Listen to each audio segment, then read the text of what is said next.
भीष्म पितामह को बाणों की सैया क्यों मिली थी?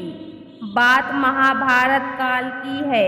महाभारत के युद्ध में जो कुरुक्षेत्र के मैदान में हुआ, जिसमें 18 छाउणी सेना मारी गई, इस युद्ध के समापन और सभी मृतकों को तिलांजलि देने के बाद पांडवों सहित श्री कृष्ण पितामह भीष्म से आशीर्वाद लेकर हस्तिनापुर को वापिस हुए। तब श्री कृष्ण को रोककर भीष्म पितामह ने श्री कृष्ण से पूछ ही लिया, हे मधुसूदन, मेरे कौन से कर्म का फल है जो मैं सरसैया पर पड़ा हुआ हूँ? यह बात सुनकर मधुसूदन मुस्कुराए और पितामह भीष्म से पूछा, पितामह, आपको कुछ पूर्व जन्मों का ज्ञान है? इस पर पितामह ने कहा, हाँ, श्री कृष्ण, मुझे अपने 100 पूर्व जन्मों का ज्ञान है कि मैंने किसी व्यक्ति का कभी अहित नहीं किया।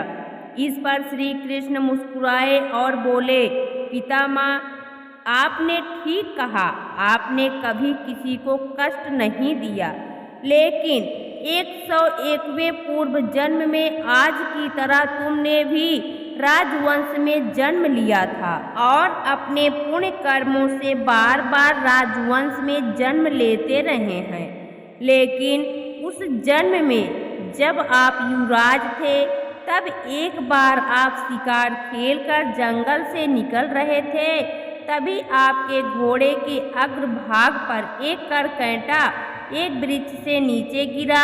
आपने अपने बाणों से उसे उठाकर पीठ के पीछे फेंक दिया। उस समय वह बेरिया के पेड़ पर जाकर गिरा और बेरिया के कांटे उसकी पीठ में धंस गए, क्योंकि पीठ के बल ही जाकर गिरा था।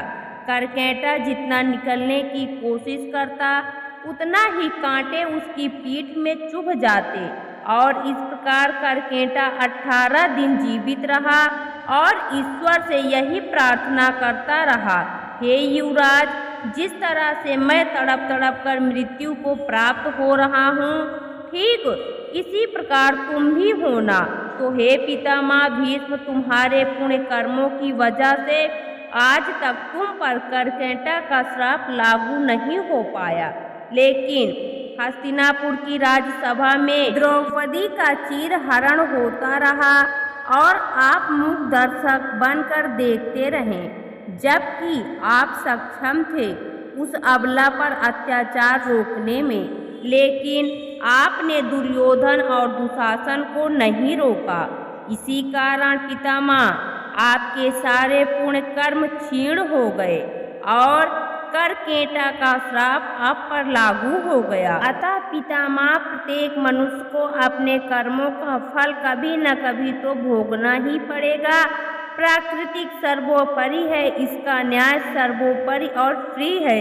इसलिए पृथ्वी पर निवास करने वाले प्रत्येक प्राणी व जीव जंतु को भी भोगना पड़ता है और कर्मों के अनुसार ही जन्म होता है।